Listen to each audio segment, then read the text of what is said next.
2026 е и време да научиш най-важното умение в изкуствения интелект, а именно писането на запитвания, така наречените промптове. Така ще започнеш да получаваш ясни, точни и работещи отговори, вместо да губиш време в посредствени такива. В това видео ще ти покажа промптинг техники от основите до такива занапреднали. Аз съм Етиен Янев, през моето обучение са преминали над 40 000 студенти и курсисти, както и ни от най-големите компании в България. Остани до края на това видео, за да си станеш още по-добър приятел с изкуствения интелект. Преди да отидем към техники, може би е редно да разбереш още малко какво означава промпт. Това е запитване, това е входна команда към изкуствения интелект, която трябва да бъде зададена по много ясен и категоричен начин, ако искаш да получиш хубави резултати. И всъщност, когато AI получи команда от нас, той се опитва да предвиди кои са най-логичните следващи думи и изречения, базирайки се на огромни статистически модели, изчисления и алгоритми. И тъй като той е срещал много от различните формули, той знае какво да ни представи. Но за да можем да си пишем ефективно с изкуствения интелект, е добре да започнем с основите. А в основите се включват следните компоненти. Започваме първо от най-важното. Трябва да поставим много ясна цел на изкуствения интелект. Знам, че това е изключително интуитивно, всеки един от вас се сеща, че трябва да даде много ясна и точна цел на изкуствения интелект, но това означава още преди да седнем пред компютъра или пред мобилното устройство, да знаем точно какво ще изискваме като задача. През целия процес трябва да си представяме AI като един човек до нас и когато му зададем твърде много инструкции, те са неясни, съответно той ще се обърка. Същото е с AI. Затова трябва винаги да имаме яснота какво очакваме. Друг много важен елемент в случая е задаването на роля. Винаги може да зададем роля на изкуствения интелект, например действие като маркетинг експерт, действие като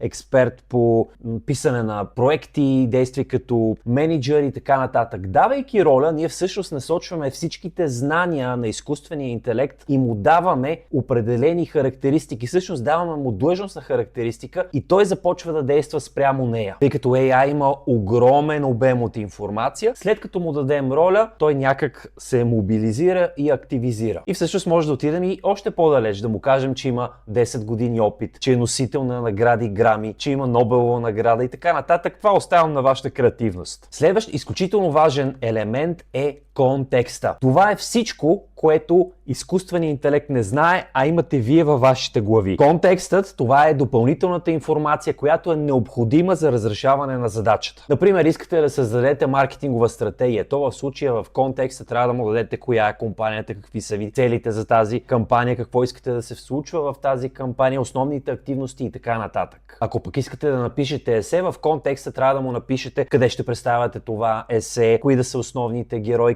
какви са основните теми и всичко, което няма как изкуственият интелект да бръкне във вашите глави и да разбере, не и все още. Затова вие трябва да го напишете много старателно в промпта. Следващ много важен елемент от основите на промптинга са даването на примери. Всъщност, чрез примерите ние може да насочим изкуствения интелект към резултат, какъвто ние очакваме и искаме. Например, създаваме съдържание за социалните мрежи и в пример може да му кажем: ето ти примерен пост, публикация, да кажем за LinkedIn, копирай структурата, използвай този пост като пример за структура, като пример за изказ, като пример за ключови думи и така нататък. Или пък създаваме документ и му даваме примерен договор и му казваме: използвай този прикачен примерен договор като пример за структура на договора. И въобще може да отидем далеч в даването на примери. Естествено не е препоръчително да му даваме твърде много, но достатъчно, така че този виртуален човек да може да ни разбере и да знае в каква посока искаме да достигнем. И пети много важен елемент в основите на промптинга, това е даване на указания за изходния формат. Истината е, че ChatGPT може да ви даде резултати в текст, но той може да изкарва изображения, може да изкарва таблици, може да изкарва програмен код, може да изкарва Excel, PowerPoint, Word файлове и така нататък. Така че вие много стриктно трябва да му напишете точно как очаквате изходния резултат. Дори за писмени задачи, ако искате да ви напише есе, то му напишете в каква структура, в каква формула искате да бъде крайния резултат. Ако пишете блогпост, кажете му колко да е дълъг, как да е разделен в дълги, в кратки параграфи и всички други детайли. И всъщност, когато имате всичките тези 5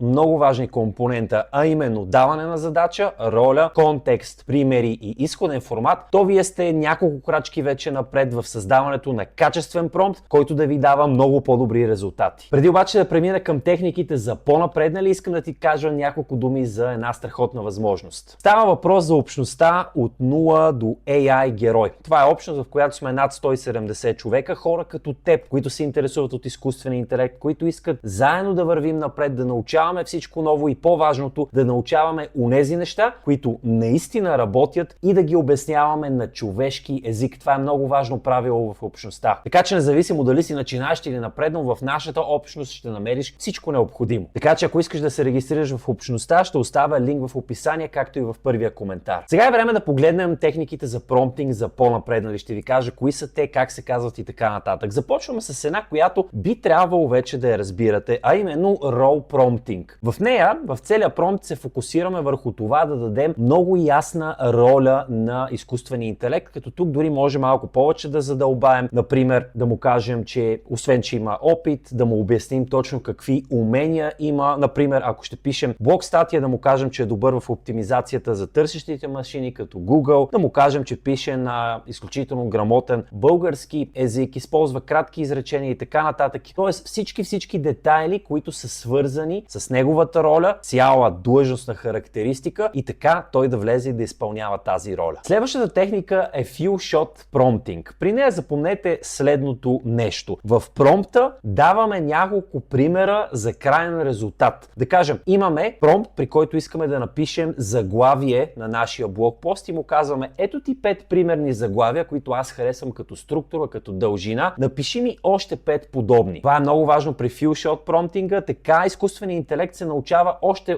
чрез първия ни промпт какво очакваме от него, вместо да гадае и вместо все да сме недоволни. Следващата техника е много мощна. Тя се казва Chain of Thought. При нея ние караме изкуствения интелект да мисли системно и да разбива своите мисли стъпка по стъпка. Най-често това се постига чрез включването на фразата в края на промпта: нека да помислим върху задачката стъпка по стъпка. И това, което се случва, е, че изкуственият интелект започва да ни показва точно как изпълнява задачата, през какви стъпки преминава, започва да разбива комплексната задача на по-малки елементи и всъщност много често това води до много по-добри резултати. Нещо също, което трябва да научите за различните езикови модели, е, че те имат различни варианти. В случая, когато дойдем в ChatGPT, платената версия, тук имаме Instant и Thinking. При Instant той ще ни дава резултати веднага. Тук важна е скоростта, не толкова дълбочината на отговорите. Докато при Thinking той ще мисли много повече време, ще използва много повече капацитет и ресурс и вероятността да ни даде доста по-добър отговор е голяма. Когато кликнем на Thinking, всъщност има два варианта специално в ChatGPT. Стандартно мислене, тук ще отнеме минутка-две, ще ни даде добър отговор, но може и да разширим мисленето, като тук е за по-комплексни, да кажем, математически и логически задачи. Аз най-често използвам стандартния Thinking, той дава достатъчно добри резултати. Следващата техника също е много полезна. Тя се казва Self-Consistency. И забележете, при нея караме изкуствения интелект да разсъждава и да ни даде няколко възможни отговори на въпросите ни, като също така ранкира кой от отговорите е най-често срещан и съответно най-вероятен да бъде най-добър като отговор. Така, например, може да му кажем: оцени всеки един от отговорите ти от 1 до 10 по достоверност, по научни източници и други детайли, за да може след края да видим цялостната картинка и да изберем нашия вариант, който най-много ни харесва и съответно е най-точен. Преминаваме на там и също